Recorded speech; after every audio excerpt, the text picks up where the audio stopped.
Hola, muy buenas tardes. Desde el Banco Interamericano de Desarrollo les damos la más cordial bienvenida a nuestro webinar sobre el desafío organizacional de la transición en la educación presencial. El día de hoy nos acompaña nuestro expositor Francisco Mesones, quien es tutor del INDES desde el 2006 y ha sido tutor en el curso de gestión del cambio en las organizaciones. Francisco tiene una trayectoria de más de 10 años trabajando como profesor en línea con el INDES y seguramente tiene muchas cosas que compartirnos el día de hoy. Antes de darle la bienvenida a Francisco, quiero confirmar si Estela está por aquí. Si nos escuchas, Estela, buenas tardes. Hola Carolina, sí, estoy aquí, te escucho muy bien y doy las bienvenidas a todos también. Gracias, Estela. Como ya todos saben que nos han acompañado en ediciones anteriores, Estela nos va a estar acompañando aquí para formular las preguntas a Francisco. Veo que Francisco ya está también conectado en video. Quiero confirmar si nos escuchas. Francisco, buenas tardes. Buenas tardes, Carolina. Sí, los escucho perfectamente. Excelente. Entonces, sin más preámbulos, avancemos entonces hacia nuestra presentación. Tienes la palabra, Estela. Bueno, muchas gracias Carolina. Bienvenido Francisco, súper bueno de verte. Quiero compartir con todos que trabajamos con Francisco hace muchos años y sabemos de su expertise en la área de cambio organizacional. Bueno, en otras presentaciones hablamos de diferentes temas, muchas veces de pedagogía, pero hay una cuestión ahí muy seria de que las organizaciones ahora, para poder dar soporte a docentes y a estudiantes, tienen que quizás organizarse de manera distinta. Entonces, Francisco, quería empezar la conversa preguntando a ti, ¿cuál es el desafío? ¿Por qué el cambio a la virtualidad es un desafío a las instituciones educativas? Gracias, Estela, y gracias, Carolina, por la invitación.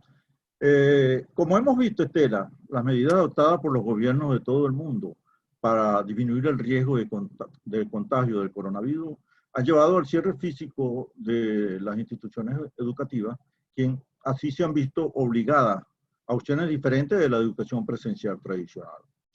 Si para los docentes y los estudiantes la situación los ha obligado a moverse a la virtualidad sin estar preparados, para las organizaciones o instituciones educativas es un verdadero desafío que abarca a los docentes y a los estudiantes con los cuales tienen responsabilidades. Y por su responsabilidad ante la sociedad y por su propia sobrevivencia económica en el caso de aquellas instituciones educativas que no públicas. Salvo pocas excepciones, la emergencia sorprendió a las instituciones educativas sin estar preparadas para la virtualidad. Aunque desde el comienzo de este milenio se empieza a hablar del aprendizaje electrónico y surgen las primeras sistemas de gestión de aprendizaje, LMS por sus siglas en inglés, que se utilizaron para uso genérico en actividades educativas. La emergencia encuentra a Latinoamérica y al mundo en general sin estar preparada con entornos virtuales de aprendizaje para la docencia en la virtualidad. Entonces, frente a la innovación tecnológica en los procesos educativos, es decir, la adaptación a la virtualidad, ha habido dos posiciones de parte de las instituciones educativas. Una primera ha sido de esperar y ver. O sea, se observa e incluso se participa en propuestas educativas con uso de la TIC, pero se está a la expectativa de lo que se desarrolla en la virtualidad sin decidirse a propiciar o impulsar el cambio en forma definitiva. Y la otra posición es tomar la iniciativa. Son aquellas instituciones educativas que se han decidido a propiciar su uso generando campos virtuales o entornos virtuales de aprendizaje, por sus siglas, EVA, e iniciar en algunos casos tímidamente, pero en otros casos más profundamente, cursos, licenciaturas, diplomados, posgrados, etc. Así es, entonces coexisten distintas etapas de desarrollo de las instituciones educativas. Desde aquellas totalmente presenciales o con un desarrollo virtual marginal, son aquellas que han estado esperando y viendo, sin decidirse, hasta el otro extremo en las instituciones educativas que han creado campos virtuales de aprendizaje o EVA, o EVEA, entornos virtuales de enseñanza y aprendizaje. Ahora bien, con 3 meses de pandemia, hay una tendencia entre los filósofos, estudiadores y centros de pensamiento en considerar que cuando la amenaza termine, el mundo no será igual, la sociedad no será igual, el modo de vivir ya no será igual, la educación, por tanto, no será igual. En el caso de la educación, cambiará después de este virus y es esencial que las instituciones educativas aceleren la velocidad del cambio a la virtualidad. La realidad educativa que venía cambiando en forma continua, consistente, pero lentamente hacia la virtualidad, ha sufrido ahora, con motivo de la pandemia, un cambio disruptivo que obliga a las instituciones educativas a cambiar y moverse para adaptarse a esa nueva realidad. Entonces, Estela, he allí el desafío. Las instituciones educativas deben ver el e-learning o la virtualidad más allá de la emergencia, como algo que llegó para quedarse definitivamente. Entonces, esperar y ver qué pasa ya no es una opción. Hay que decidirse a adaptarse y cambiar. Sí, pues hablas a mí me encanta como dices eso, que no hay cómo tomar esta posición de una audiencia, de ver qué otros van a hacer y después tomar una decisión, ¿no? Esto habla mucho del tema de liderazgo, ¿no? De no poder esperar 2 meses, 3 meses para tomar una decisión. Y la verdad, la ventaja que existe hoy, no sé si ves así, la ventaja que existe hoy es que hay instituciones que ya están muy bien organizadas para hacer el e-learning, ¿no? Me recuerdo en 2000, donde todo eso era nuevo, los que estaban haciendo e-learning en los inicios de los años 2000 tuvieron ahí que inventar y ver cómo organizarse, pero hoy hay de alguna manera organizaciones ya muy grandes que hicieron este proceso de una manera más aperfectuada, ¿no? Bueno, entonces aprovecho ahí y te hago la próxima pregunta de cómo pueden estas instituciones entonces en ese momento, ya que no pueden esperar, abordar esta transición del presencial al virtual. Y como tú indicabas, Estela, efectivamente hay bastantes organizaciones educativas que se adaptaron ya con tiempo y tienen un entorno virtual consolidado y han avanzado en la parte de la virtualidad o el e-learning. Hay bastantes de ellos.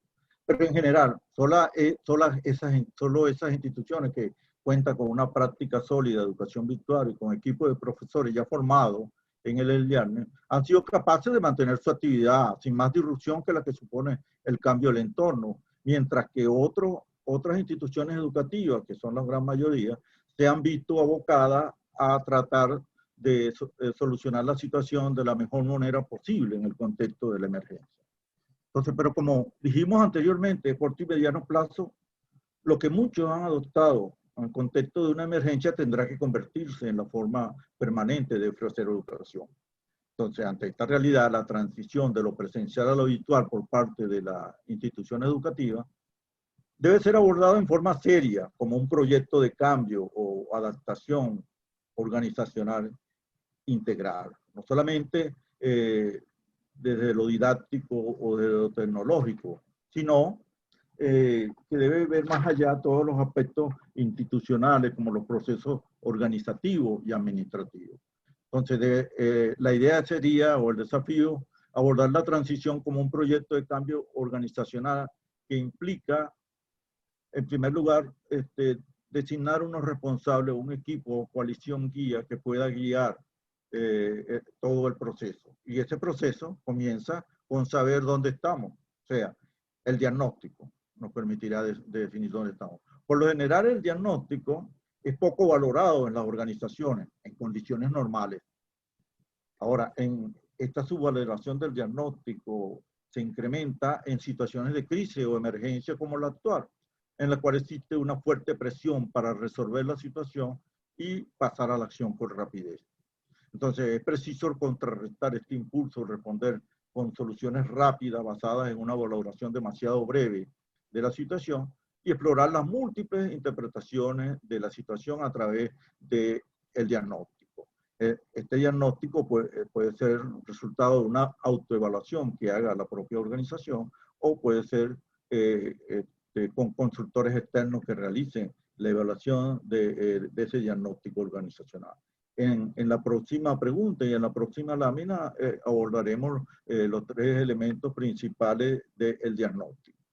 Pero una vez que hemos hecho el diagnóstico, que sabemos dónde estamos y la crisis que pasamos, debemos entonces pensar dónde queremos estar. O sea, la visión, explorar las distintas posibilidades de dónde queremos estar. O sea, la visión que queremos alcanzar como institución educativa que se adapta a la virtualidad. Lógicamente, el alcance de la visión está en relación directa con este diagnóstico. O sea, está en función de las capacidades actuales y de los recursos disponibles. Porque si yo ni siquiera tengo una plataforma o un sistema de gestión de aprendizaje LMS, no puedo proponerme una visión ya a corto plazo de que voy a tener un sistema virtual completo, un entorno virtual de aprendizaje integral y completo. De manera que una visión realista, objetiva, de acuerdo con el diagnóstico. Luego, existiendo un acuerdo institucional de dónde queremos estar y en qué tiempo y con qué gradualidad, toca definir cómo lo vamos a hacer. En ese sentido, definir el plan de cómo vamos a hacer esto, cómo va a ser la gradualidad en función de dónde estamos. Entonces, con los insumos del diagnóstico y el foco en la visión, se procede a realizar este plan de acción que contemplará las acciones necesarias sobre tecnología, que debemos hacer sobre docencia, sobre soporte institucional, que se requieren gradualmente y cuál es la secuencia de las diferentes acciones que queremos hacer. Una vez este plan toca, es la implementación, entrar en acción en la implementación de este plan y hacerle un continuo seguimiento y evaluación que nos permita ir corrigiendo los desfases, porque ningún plan es perfecto. Probablemente van a surgir desfases que tienen que ser ajustados sobre la marcha en función de la evaluación y en función del aprendizaje que vayamos logrando, el aprendizaje organizacional que vayamos logrando con esa evaluación. O sea, este es un proceso iterativo, vamos implementando, vamos ajustando y vamos aprendiendo. Eso sería lo que cómo debería ser abordada la transición de lo presencial a lo virtual desde el punto de vista organizacional por las instituciones educativas.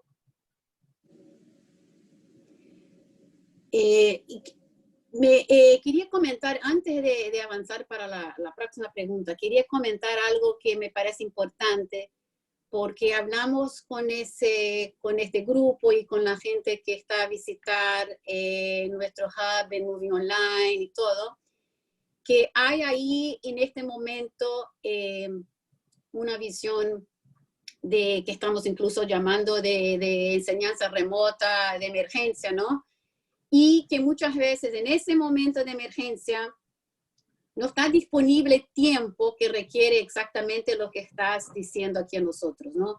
Pero a mí me parece importante, a pesar de que quizás ahorita mismo la gente no tiene la capacidad de asumir todos esos pasos, de hacer un diagnóstico completo, de establecer una visión, de establecer un plan y entonces implementarlo, que esto debe ser hecho para la segunda fase. O sea, Hay las medidas ahora que son de emergencia porque hay que tener la continuidad de instrucción, pero la gente tiene que saber que en los próximos meses, donde estas necesidades van a continuar, que ahí sí las organizaciones tienen que salir de ese modo de respuesta de emergencia a un modo, así como explicas aquí, que es más sistémico, ¿no? Entonces, a mí me parece bastante importante esa diferencia de la respuesta de emergencia y la respuesta de transformación de tu sistema de soporte, ¿no? Para de aquí en más adelante, donde cuestiones de calidad y todo puedan ser consideradas. Pues, quería solo hacer ese comentario para recordar que hay un momento ahorita de emergencia que no podemos hacer todos los pasos que son necesarios de aquí en adelante. Bueno, entonces, conectado con el que estaba diciendo, ¿cuáles son los elementos organizacionales o institucionales claves que la gente debería tener en cuenta exactamente para poder implementar de manera sistémica ese futuro, ¿no? De la educación en línea con que pueda seguir las mejores prácticas? Estela, sí, efectivamente, cuando tú señalas que hay una situación inmediata de la emergencia y otra a corto mediano plazo, es así, pues, o sea, las instituciones en este momento tienen dos cosas que hacer. La primera, la parte de responder a la emergencia, que tiene que ser algo rápido y que ya están haciendo, pues, a 3 meses de que tenemos la pandemia. Unas las han hecho de una manera, otras de otra, dependiendo de las capacidades y recursos que tienen. Algunas que no tenían recursos lo están haciendo muy rústicamente, pues a través de correo electrónico, etcétera. Y aquellas que ya estaban consolidadas lo están haciendo con un enfoque más integral. Efectivamente es así. En este caso, esto es para lo que debe empezar a corto y mediano plazo. Pues voy resolviendo la emergencia y paralelamente voy pensando en cómo me adapto definitivamente a la virtualidad. Entonces, los elementos organizacionales claves que es necesario considerar es la triada de estudiante, tecnología y docencia, como es obvio, sin perder de vista como telón de fondo el soporte institucional que existente. Pues. En la parte de tecnología es necesario ver cuál es el hardware y el software existente para el funcionamiento de los entornos virtuales de aprendizaje, las redes de comunicación, los servicios a través de Internet, los insumos para el diseño y producción de material multimedia, la conexión a Internet, que es el medio por el cual va a transitar toda la información. En este aspecto de la tecnología, el INDE, esta iniciativa de Mobile Go Online, tiene un documento que está allí alojado que se llama Hacia el aula virtual INDE, en el cual trata las cuestiones básicas en cuanto a la selección de tecnología, pues, su configuración, el soporte tecnológico para las encuestas en línea, de comunicación, compartir contenidos digitales, los principales canales de comunicación, ya sea por correo electrónico, foro, mensajería instantánea, videoconferencia.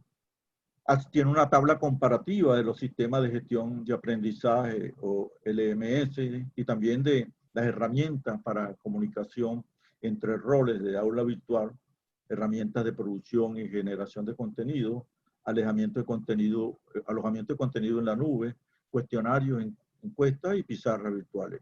Esa es una primera aproximación de las cuestiones básicas que tienen que ser analizadas en la tecnología y que ese documento que disponen ustedes en la iniciativa puede aclarar mucho el panorama. El otro elemento a tener en cuenta es los docentes, pues, un elemento vital de esa triada. ¿Cuál es la proporción de docentes que están preparados para el e-learning de la institución? La resistencia al cambio en aquellos docentes que nunca han hecho una clase virtual o que nunca han tutoriado un curso. Las necesidades entonces de capacitación en este sentido la disposición de recursos tecnológicos para trabajar del hogar, porque puede ser que el docente tenga muchas ganas y todo, pero no tiene los recursos y tiene que, eso debe ser previsto. Y el otro punto del triángulo importante es los estudiantes. O sea, ¿quiénes son nuestros estudiantes? ¿Tienen conexión a Internet? ¿Tienen la disposición de equipos para acceso en línea? ¿Tienen la disposición o resistencia al cambio? O sea, la institución tiene que estudiar estos tres aspectos sobre la base del soporte institucional que tiene la institución, ya sea en secretaría virtual, en biblioteca virtual, en promoción y difusión, implementación de cursos, gestión académica, gestión tecnológica, etc.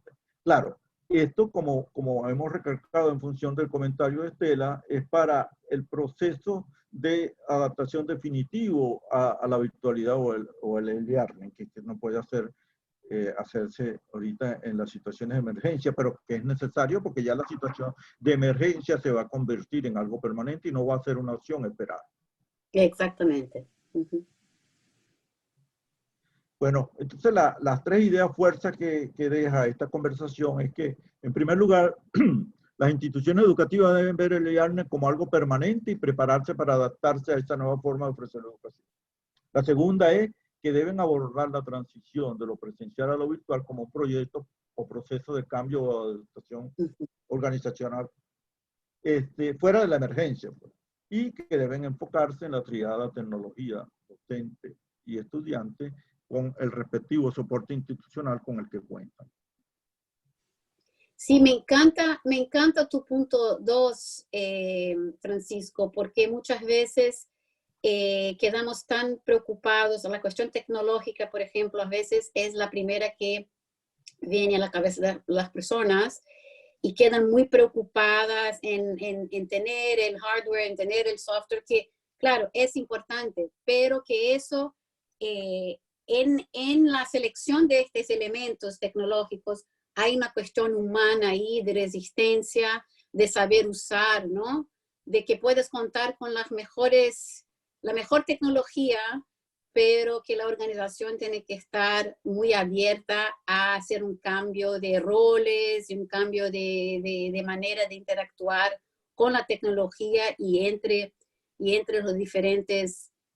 las diferentes funciones, ¿no? Dentro de la organización. Entonces, este punto ahí de aceptar el cambio es súper importante y depende mucho de liderazgo. Bueno, ¿quieres decir algo más, Francisco? Antes sí, que por diga. supuesto, esos tres elementos actúan coordinadas, sinérgicamente o interrelacionados. Pues tú puedes tener una buena tecnología, pero si no está adaptada a los docentes y a los estudiantes que tú tienes, no funciona. O sea, tienes que estar sinérgicamente interrelacionado y analizado. Perfecto. Bueno, quería invitar a todos, como hicimos la última vez, que hoy tenemos de nuevo una insignia para ese webinar. Tienes que usar la cámara de tu celular para capturar ahí este código, y este código ya te lleva a ganar la insignia para este webinar, ¿no? Las insignias del banco. Pues, y ahora, Carolina, ¿quieres tratar de las preguntas, no? Sí, voy a dejar en pantalla este código para que la audiencia vaya haciendo el escaneo con su celular. Y mientras tanto, Francisco, si nos ayudas a responder algunas preguntas que tenemos aquí. Les pido a la audiencia que por favor nos hagan llegar sus preguntas por el chat. En esta ocasión no vamos a habilitar el micrófono, entonces será importante que podamos leer sus preguntas mediante este medio escrito. Shirley Rendón nos pregunta, ¿qué aspectos debemos evaluar para priorizar o seleccionar qué cursos son los que se deben virtualizar en programas de educación superior, teniendo en cuenta que la mayoría de cursos son un 70% prácticos? Bueno, allí hay que tener en cuenta dos aspectos, dos de los puntos del triángulo, pues el docente y el estudiante, pues el tipo de estudiante y el tipo de docente. Si el docente es capaz de virtualizar, o sea, llevar al e-learning los contenidos prácticos que tiene, o si no es capaz, probablemente muchos de esos no se pueden llevar. Que no es lo mismo el e-learning, o sea, no es lo mismo que que compartir un PDF o compartir una conferencia y luego efectuar las preguntas, etcétera. O sea, aquí todo el tipo de curso dependerá del docente y del estudiante para estructurar los cursos que van a ir hacia la virtualidad. Quería comentar un poquito sobre eso, porque la verdad dentro del Hub esta última semana tuvimos la verdad una pregunta, no sé si es la misma persona, que hablaba exactamente de estos cursos más prácticos, ¿no? Donde, por ejemplo, la gente necesita usar las manos o tiene que usar instrumentos. Esto realmente es un desafío muy grande. Hay que siempre tener en mente que ni todo puede ser virtualizado como sería en el presencial, ¿no? Entonces, volviendo a la cuestión de priorizar, yo diría el siguiente. Primero, que hay que pensar dónde hay la demanda más grande. Por ejemplo, dependiendo de la institución, a veces los cursos que son más básicos afectan mucho más gente. Entonces, en ese sentido, yo diría que pues quieres poner tus esfuerzos donde puedes tener más ganancia de alcance en términos de los estudiantes y en términos de progreso. Lo ideal es quizás mapear los cursos que tienes en ese momento y poner los esfuerzos donde el efecto de no tener un curso disponible va a crear un impacto más grande. Yo empezaría por ahí. Y después, volviendo a lo que dice Francisco, mirar dónde tienes los recursos más fáciles de usar, ¿no? Eso en un momento de emergencia yo diría que son dos elementos importantes en hacer esta priorización. Gracias, Estela y Francisco. Paso con otra pregunta que tenemos de Jesús Calvillo, que dice, en la parte de docentes no capacitados y alumnos en educación media superior, ¿de qué manera se pueden ir desarrollando las habilidades en línea? ¿Qué metodologías en el aula virtual se puede aplicar para la adopción del conocimiento? Bueno, para esto el INDE tiene mucho que responder en ese sentido, pues corresponde ir capacitando tanto a los profesores y a los estudiantes en los aspectos de virtualidad, pues a los profesores en la tutoría en línea y en el diseño instruccional de los cursos, y a los estudiantes en aprovechar el máximo de esa virtualidad, pues porque es diferente, tienen que ser responsables, tienen que asumir que no tienen un profesor orientándolos todos los días, sino que ellos tienen que asumir su propio desafío. La experiencia que tiene el INDE en eso puede ayudar mucho a las instituciones educativas. Gracias. Nos preguntan también, ¿este cambio organizacional es lo mismo que hablar de toda la teoría de estrategia para adaptar la educación presencial a educación virtual? ¿Esto es solo para circunstancia actual o será sostenible? ¿Y de qué dependerá? Este proceso no es, como lo habíamos aclarado con Estela, no es para la emergencia, porque en la emergencia ya han respondido o tienen que responder inmediatamente de acuerdo a las capacidades. Este proceso es para algo permanente, para considerar la virtualidad como algo permanente que ya está aquí y que no puede ya esperar y ver, sino que tiene que adaptarse y transformarse organizacionalmente. Sí, creo que ese punto es importante, o sea, el proceso que muestra Francisco de diagnóstico, visión, etcétera, que es un proceso que la verdad se adapta a varias situaciones de cambio, es la verdad exactamente lo que te va a posibilitar que sea sostenible. Solo puede ser sostenible si tienes, la verdad, un proceso de cambio que tiene una visión de sistema. Sin la visión de un sistema, queda muy difícil de una solución ser sostenible a largo plazo. Definitivamente. Gracias. Cari nos pregunta, en un país grande y diverso como Perú, ¿cómo se puede manejar la diversidad de fortalezas y dificultades en cada región con los esfuerzos del Ministerio de Educación que tienen que ofrecer una estrategia general o homogénea? Bueno, ya esto se trata de políticas públicas, de políticas gubernamentales ante la situación. En este caso estamos concentrados en lo que es el desafío de las instituciones educativas consideradas, como se dice, individualmente. Para este caso que está planteando la pregunta, bueno, el gobierno tiene que hacer un proceso así, pues, y estudiar cuáles son las posibilidades, cuál es la situación en cada región y establecer soluciones en función de esa diversidad. Tenemos una pregunta algo similar, es de Anelis, que nos dice, en un país tan diverso, donde el acceso al Internet es limitado, ¿será que la brecha se hará más grande en cuanto al acceso de la educación? ¿Qué tendríamos que hacer como instituciones educativas? Oye, sí, Sí. la conexión a Internet es un elemento clave que no sé cómo será solucionado ahora que hay esa disrupción y que probablemente hay estudios en ese sentido, pero lo que he leído al respecto es que efectivamente, bueno, la existencia o no de la conexión a Internet puede aumentar la brecha. Sí. Y además de la conexión, hay toda una cuestión de la fluencia tecnológica, ¿no? El hecho de tener una capacidad de usar la tecnología en el aprendizaje no es una cosa de la noche al día.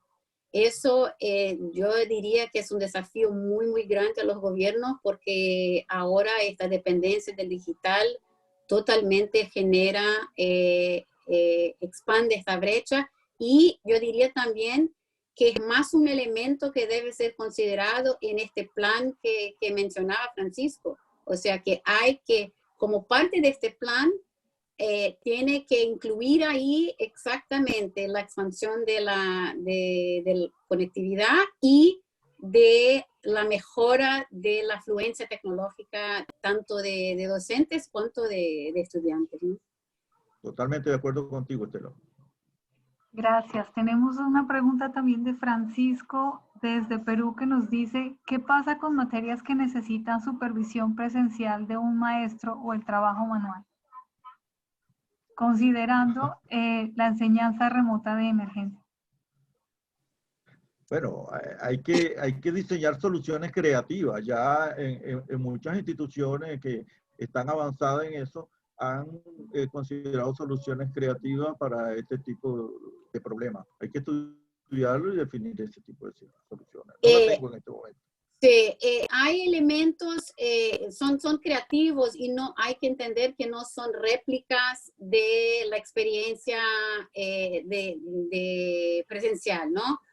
Pero, por ejemplo, algunas veces que el uso del presencial de observación de algo que el otro está haciendo, una manera de intentar recrearlo es a través de un vídeo, a través de cámara, y ahí usar más o menos la observación del profesor, poder observar lo que hace el estudiante. En ese sentido, por ejemplo, para evitar la cuestión de la conectividad, al revés de hacer, por ejemplo, una sesión sincrónica donde hay esta observación, se puede usar situaciones donde se toma un vídeo, se sube el vídeo y se valora el vídeo, ¿no? Donde, por ejemplo, el profesor puede mirar cómo está usando su mano. Ahora, la mano, si es en algún equipo y tal que no está disponible, pues ahí realmente es un desafío y como dice antes, muchas cosas no podrán ser hechas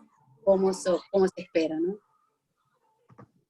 Tenemos la última pregunta de Daisy Yáñez que nos dice, ¿conocen experiencias de instituciones que ofrezcan formación a pacientes y familiares de pacientes con discapacidad en el tema de la digitalización? Oye, no tengo respuesta a esa pregunta. No sé si Estela puede ayudar. Yo tendría que buscar. Hay mucha discusión de cuestiones con personas de discapacidad, porque también depende de qué tipo de discapacidad, ¿no? Pero sugiero a esta persona que ponga esta pregunta en nuestro hub, porque ahí nos da, ese es el valor del asincrónico, ¿no? El asincrónico permite que nosotros, por ejemplo, podemos mirar literatura y ahí compartir cosas más sólidas. Y hay muchas preguntas que son mejores respondidas de esa manera. Entonces les invito que en general en la manera como terminamos este webinar es la verdad invitando a ustedes a registrar en nuestro hub y que ponga ahí preguntas que sean relacionadas a este tema o a otros temas. De deshabilidades es realmente un tema muy, muy crítico. La verdad, a veces la virtualidad puede ser muy útil a personas que tienen discapacidades y en otros casos no. O sea, entonces eso es un tema importante. Y relacionado a eso está el tema de accesibilidad. Y en eso hay muchos recursos a compartir con ustedes. Así que les invito a registrarse en el hub y continuar en la conversación por ahí. Es correcto, Estela. Ahora mismo estamos compartiendo en el chat los enlaces directos para que puedan unirse a esta iniciativa, para que visiten la página web, conozcan el hub y se registren también al newsletter para que reciban las novedades semanales que estamos publicando con frecuencia en esta iniciativa. No me queda más que agradecer a Francisco por su tiempo, a Estela también por las preguntas e invitar de nuevo a la audiencia para que la próxima semana sigamos conversando sobre más temas relacionados con este tema del e-learning y cómo avanzamos hacia el nuevo futuro que nos depara. Gracias, Francisco. Gracias, Carolina. Gracias, Estela.